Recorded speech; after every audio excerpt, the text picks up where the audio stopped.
Hello, welcome back to another version of Holistic Cat Care Live Q&A with me, Pam with Perfectly Holistic. How is everybody doing out there? It is already August, you guys. I cannot believe it, but we are back for another monthly session. And I'm super excited to be with you guys. It feels like forever since we've chatted. And so I wanted to also just show you guys Gunner in case you can see him.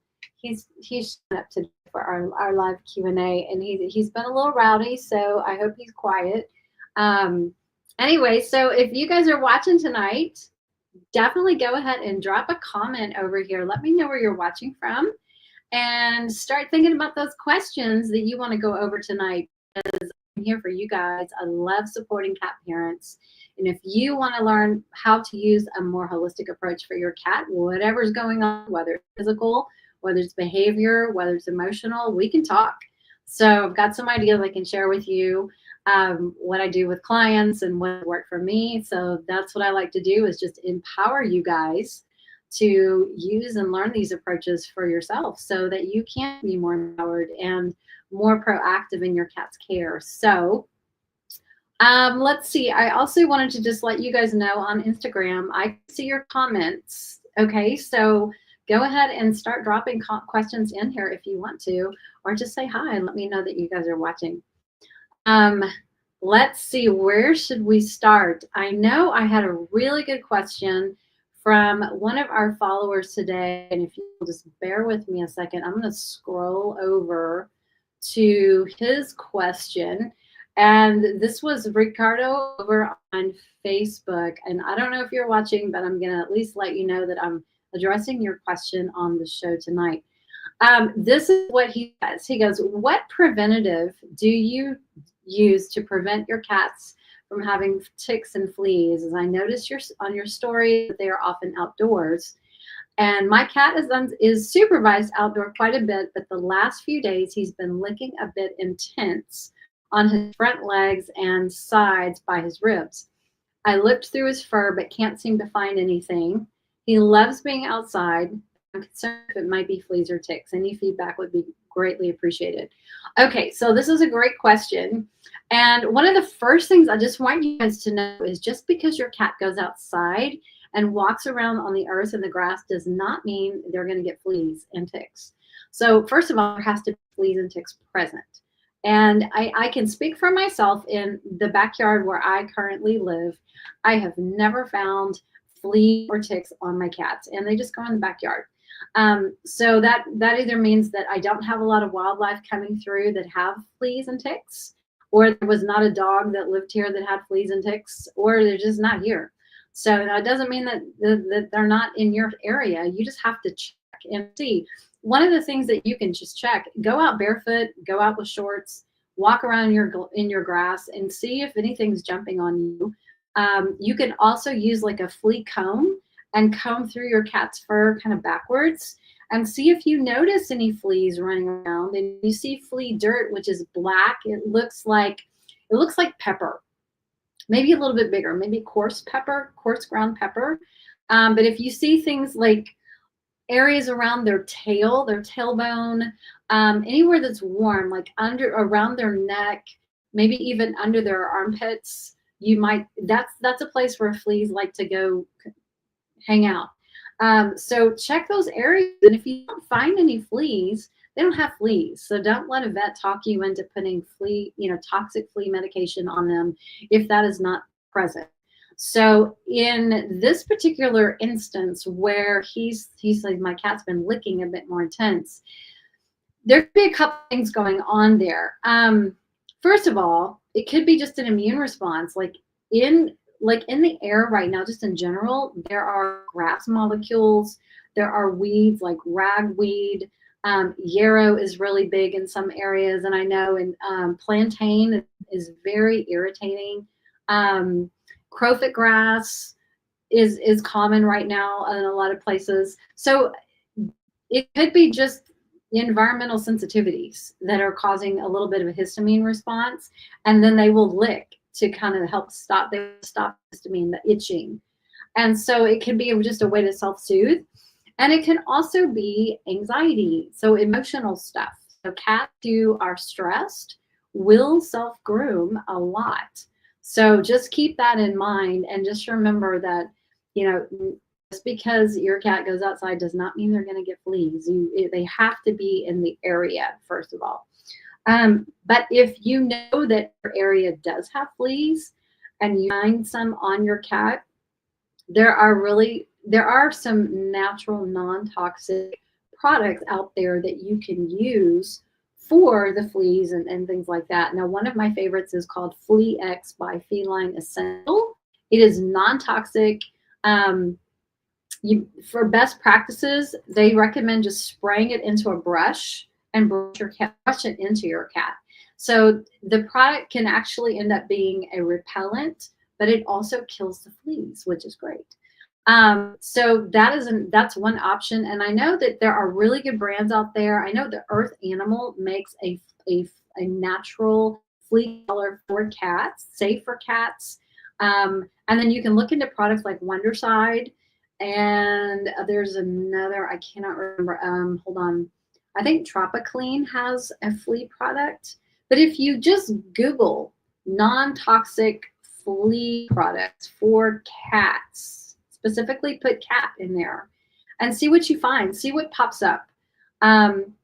There's also, if you wanted to make your own repellent, something like citrus, like an essential oil with water in a spray bottle. Fleas don't like the smell of cinnamon. They don't like the smell of citrus. So if you wanted to make some kind of a repellent, you just get a spray bottle with water and add a few drops of like citrus type lemon, lime, essential oils or cinnamon, and just spritz your cat before you go outside. It's completely harmless as long as you are using therapeutic grade, safe essential oils for cats. There's a lot of knockoffs out there that put synthetics and other things in their products, so you really need to know what you're using. But again, it's diluted in a spray jar bottle, and the cat is not going to sit there and ingest tons of oils, things like that. So we have to use common sense here. Don't freak out, but it is a great repellent. So you could also consider something like that. Let me see if I got everything I wanted to cover on that topic.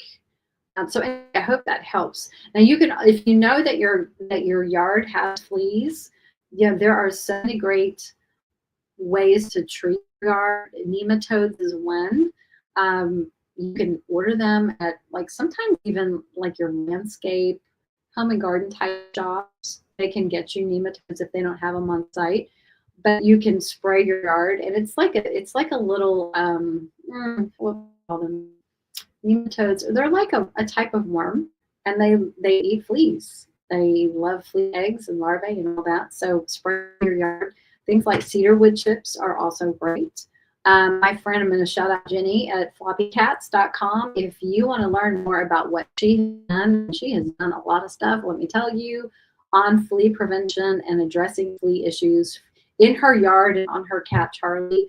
There's a great article. Go to her website, floppycats.com, and read her extensive article on all sorts of great ideas, products safe for cats, for your yard, for your house, for addressing, your carpets and all that kind of stuff.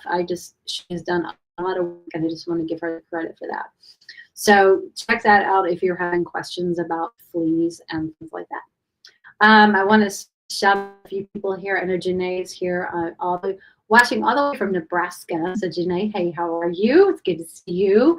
And I know we've got a lot of people. I'm going to be moving my finger right here in front of the camera. Want to say hi to some people on Instagram. It's so good to see all of you. So that was kind of the first question I wanted to pull off of just from our followers. So what questions do you have? Because I'll be here, at least 30 minutes to help you guys. And if you don't have any questions, we'll just call it a short night. I do want to just say that next week is going to be big because I'm back to Las Vegas for Super Zoo, the pet industry trade show of the year here in North America.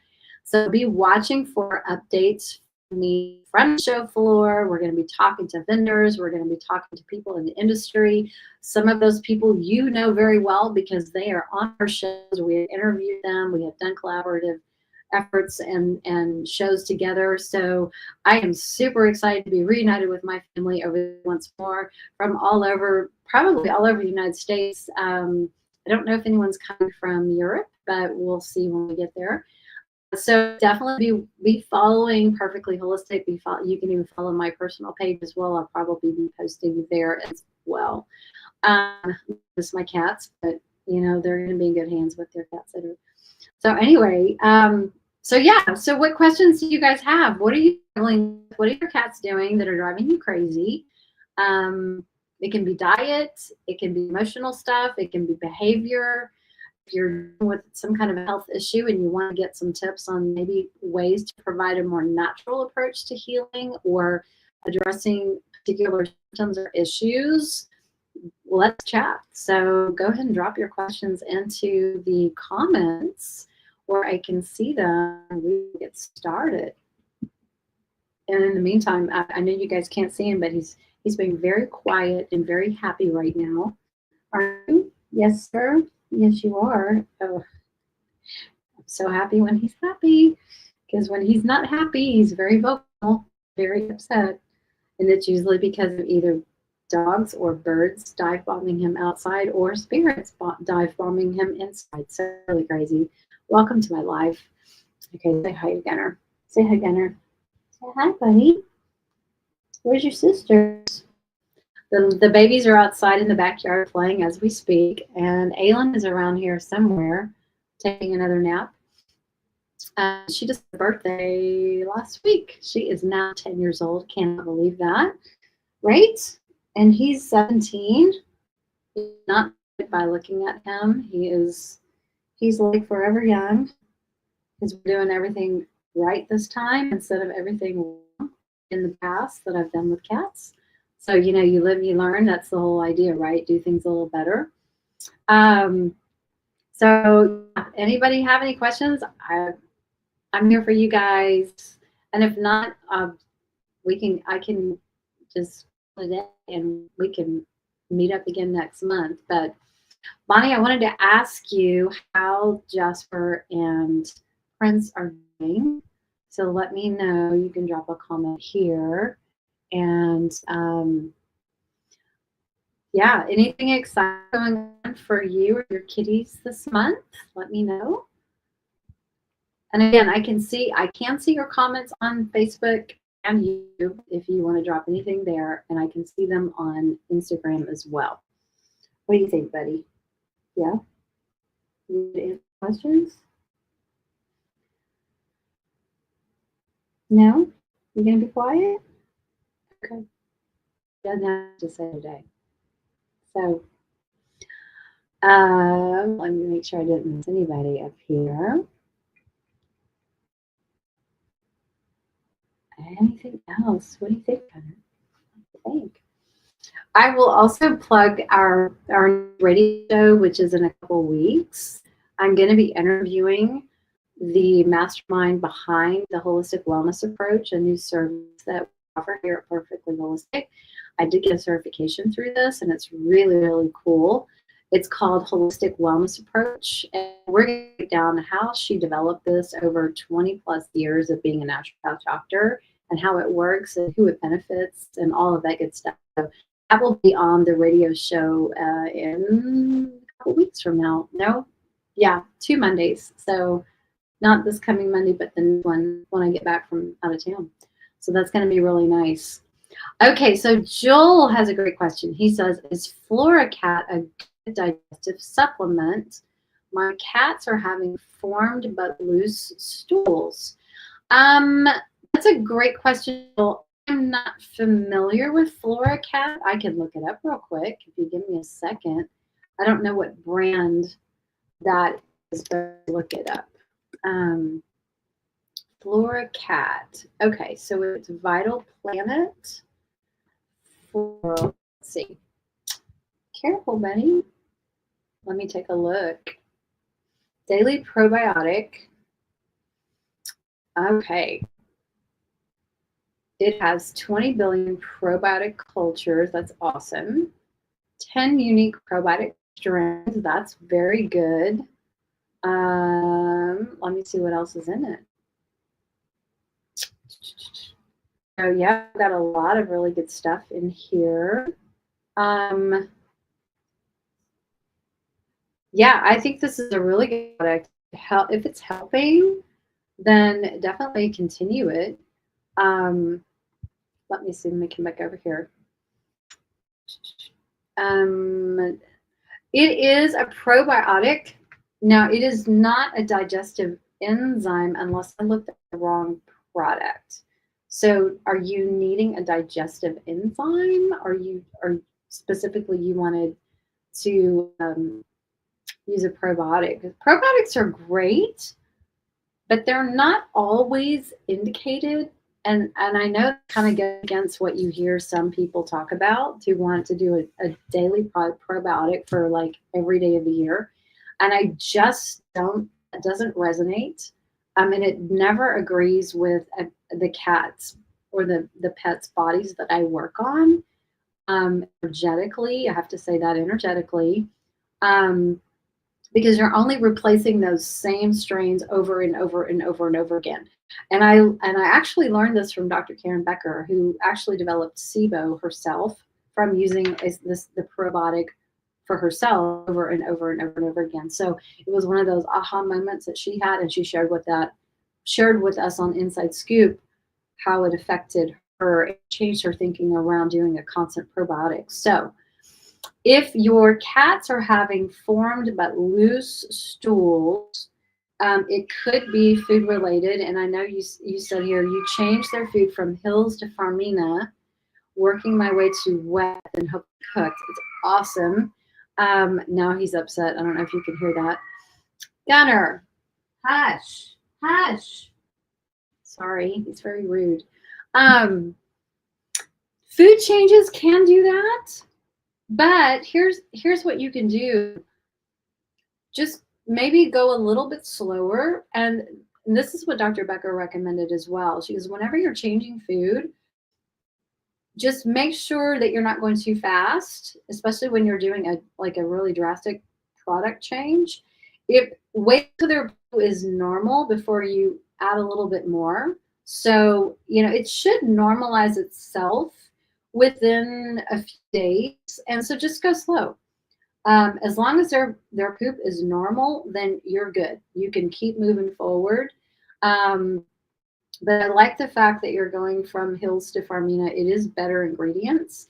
And it sounds like you're doing the dry. And so changing the starch, and what is it? Farmina, is it tapioca starch? I can't remember exactly. I know they have different recipes. But yeah, on their way to wet. Yeah, if they like wet food, then go ahead and start doing a little bit more wet food just because it's more moisture based. So let me know in the comments if they already eat wet and dry, or if they're just on dry and you're in the process of transitioning. Because that would give me a little bit more information on that. And then Bronson Ragdoll, oh, how are you guys? She says, I wanted to let you know that my teddy is doing wonderful. Oh my gosh, I'm going to get goosebumps. Bronson is doing okay too. I was going to email you, but since I'm watching you live, I thought I would give you my update. That's excellent. And I know that's been a long road for you. So bravo. That's excellent. I'm excited to hear that. Okay, Jill says, it's been a few months, just leaving a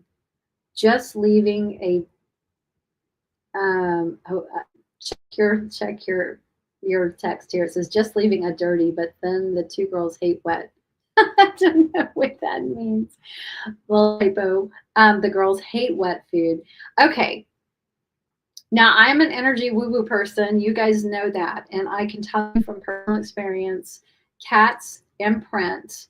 They're imprint eaters. And if they have eaten dry all their life, that's what they're imprinted on, and that's what they think is food. That's what they're going to lean toward.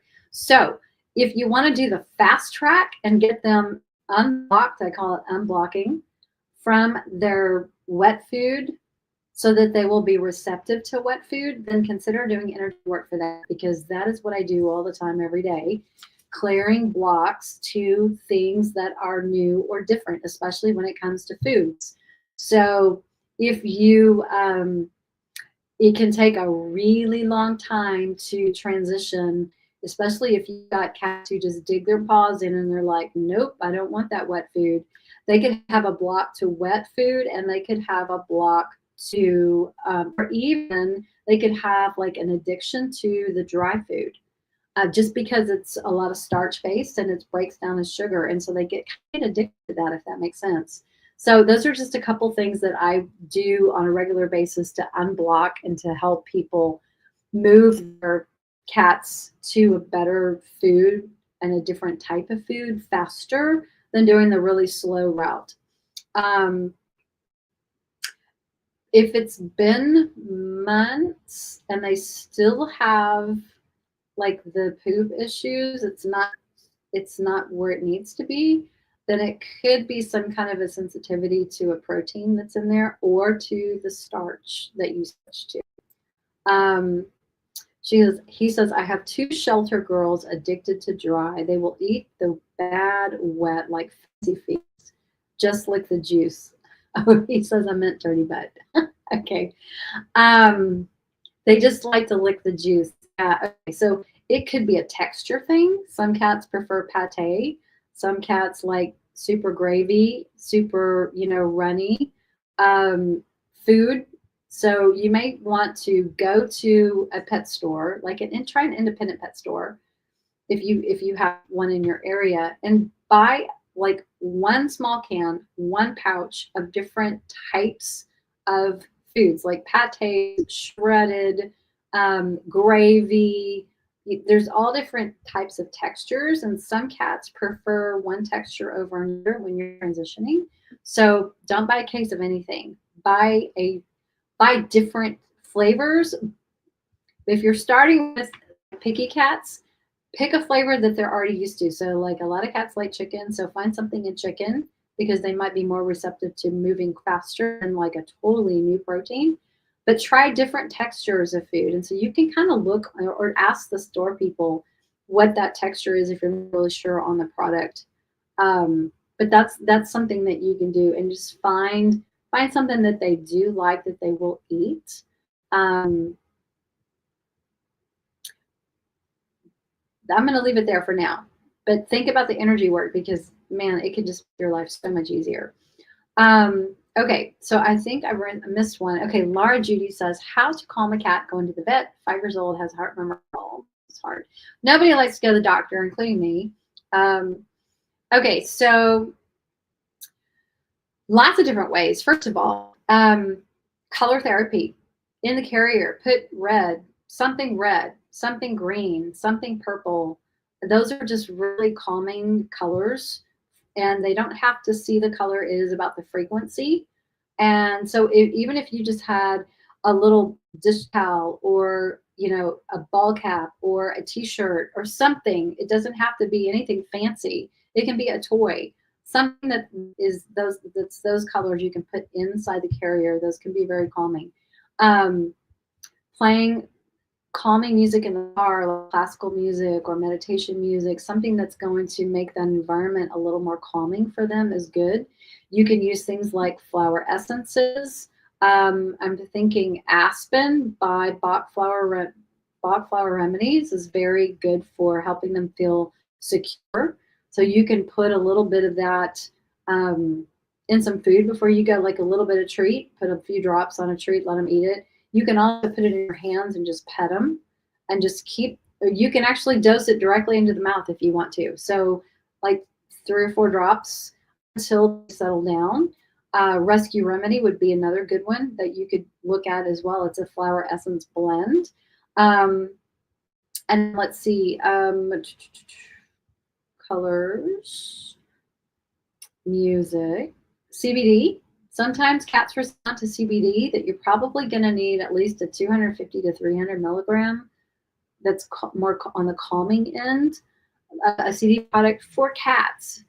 See if you can find something that is made for cats, because not all the CBDs are cat dog. Okay, so just something to be aware of. Let me think what else. Okay, this is kind of out there, but I am a huge believer in animal communication. If you can do a session before they go to the vet, like the night before, and just explain to them, okay, we are going to go, we have to go, do a checkup because you have this heart murmur thing, whatever you're going in for, and just explain to them, like, this is what we're going to do. Don't be scared. The people aren't going to hurt you. We're going to come home. We're only going to be gone for a short period of time. Let them know what's going on. Have them give them an opportunity to let you know why they were so upset and afraid. It can make a world of difference just getting their input and letting them feel heard. So I'm a big, big, big fan of animal communication. And I have two amazing ladies who work with us at Perfect Holistic in case you want to check those out. But those are just those are some ideas that may help you. Let me know how it goes. And if I think of anything else, I'll let you know. But those are like the biggies off the top of my head. Oh, and one more thing, actually. If seeing the carrier freaks them out, you need to leave the carrier out as part of your environment so that they get used to not associating that carrier with a vet trip or a car ride. Just leave it part of the environment so they can sleep in it, they can play in it. You can kind of desensitize them to it by doing play sessions around it, throwing their treats inside. Make that carrier not a scary place to be. So that also goes a long way in this process of vet trips or car rides. Okay. Let me scroll through here. Betsy says, hey, Pam, quick note that my kitties are almost off of dry. Yay, that's awesome. Yay. Make the jump. Just do it.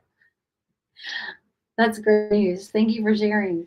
Tony says, hey, Pam, if a cat had previously had hyperthyroidism and is now off meds and doing fine, is it a good idea not to feed any fish? Also, can you explain the benefits of giving ion gut support? Yes, I can. Okay. One of the two probably most prevalent causes of hyperthyroidism in cats are endocrine disrupting chemicals like BPA and animal proteins, including fish, especially the larger fish, have naturally occurring BPA. So if your cat has had a history of hyperthyroidism, try to remove fish from their diet unless it's the tiny fish like the sardines, mackerel, things like that. Avoid the big fish, okay? Because they have more opportunity to collect the microplastics and the metals and stuff like that. They can be a lot dirtier. So knowing that fish has the tendency to have naturally occurring BPA in them, then we don't want to add that to the body burden. It just adds more toxicity, right? So I like taking them off of fish if possible, and it doesn't mean that they can't ever have it. So if they love fish, maybe once a week, once every 2 weeks, give them a little snack or something, it really depends. But I think it's a good idea. And the other thing is some of the canned foods may have BPA in their linings. So if you can move off of canned food, that's even better, onto more like a raw or gently cooked diet, that'd be great. And then check if you can, I know it's not always easy, but check with in your environment and just make sure you don't have flame retardant materials, forever chemicals like PFAS, PFAS. They can be in like the flame retardant stuff that we spray the furniture with, that prevents stains and things like that. So you have to really dive a little deeper into what's in your environment and then do the best you can to prevent bringing those kinds of chemicals into your home, endocrine disruptors, and understand that even things like fragrances can be endocrine disruptors. So the perfume, the colognes that you wear, fragrances that you put into the air. sprays, air sprays and things like air fresheners and things like that, they can contain endocrine disruptors. People don't really realize that. And a lot of the chemical cleaners and products that we use can contain very toxic chemicals that can sometimes be endocrine disruptors as well. So do some cleaning out of your cleaning products and start to replace the toxic things with non-toxic options. It's a long way. So yeah, in a long answer, Tony, I definitely think it's not a great idea to do fish if a cat has had the hyperthyroidism before. And the benefits of giving ion gut support. Ion gut support is uric acid. For pets, it does contain I think it's silica or silicon, which for some reason they absorb this product better than the human version. And it basically seals the tight junctions in the intestinal lining, which when we have leaky gut issues because of toxins and things like that, it damages and destroys those tight junctions that keep everything in the intestines from going through the intestines into the bloodstream, because then you can get allergies and autoimmune issues and things like that.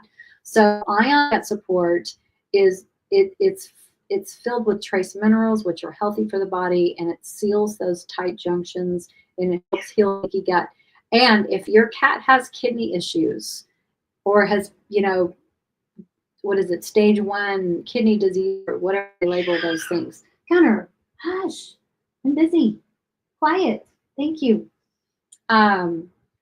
It protects the kidney cell walls, just like it protects the intestinal lining. So if your cat has kidney issues, get them on ion gut support for pets. That's my 2 cents there. Okay, and then let me see over here. I'm going to make sure I didn't miss anybody on Instagram. You can tell he's totally ignoring me. He's yelling. So Taylor's Healing Heart Sing says, yes, the energy work is profound. I am a huge, huge proponent of energy work with cats. That's what I do all day, every day, including my own when I have upset ones like this one going on. Sorry, it's not time yet. Sorry. No, I'm busy. You're gonna have to wait. He's not patient at all. Not your greatest strength, buddy. Okay, let me see if I have missed anybody over here.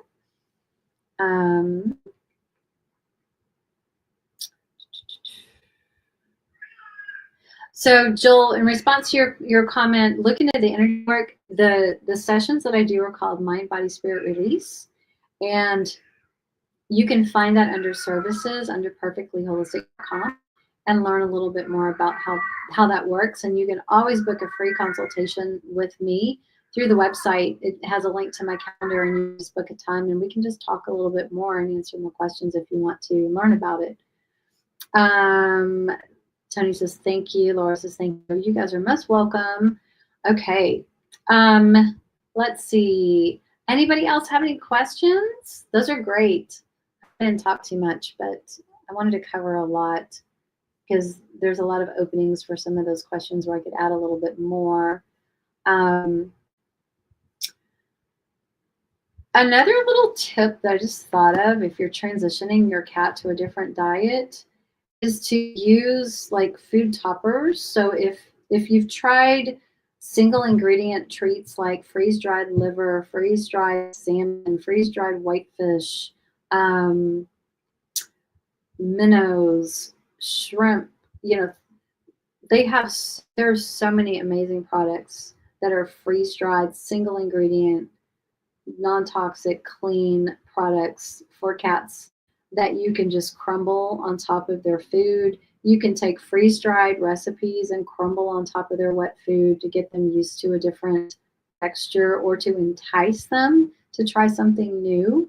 So I just tell people, be as creative as you can. Sometimes having a play session before we feed our cats can also stimulate their appetite a little bit, so get them hungry. And take away the all-day buffet. So like one of the biggest challenges that people face when they want to transition from dry food to wet food is taking away the all-day buffet, because they're not going to want to eat their wet food if they've been snacking all day. Just like us, if we left a bowl of popcorn or potato chips out, and every time you walk past the counter there, you're going to be tempted to just take a handful, take a bite or whatever it is, right? And just snack on it throughout the day. And then meal times, you're like, yeah, I'm not super hungry. Well, that's because you've been snacking all day. So cats are the same way. We just have to take away their buffet, take away the dry food, and put them on a meal schedule. Um, Feed them 2 or 3 times a day. And it can be smaller meals, especially if you want to do 3 meals a day, but just get them used to that time schedule and work around your time schedule. So when you have breakfast, feed them breakfast. When you have dinner, feed them dinner. Feed them a snack before bed. Just get them on a schedule and take away the dry so that they are hungry, and hungry will work in your favor. So that's just kind of common sense, but people don't think about that. So try that if you're struggling with transitioning your cats to different food or different diet. Okay. Is there anything else that you guys want to cover? We've had some great questions.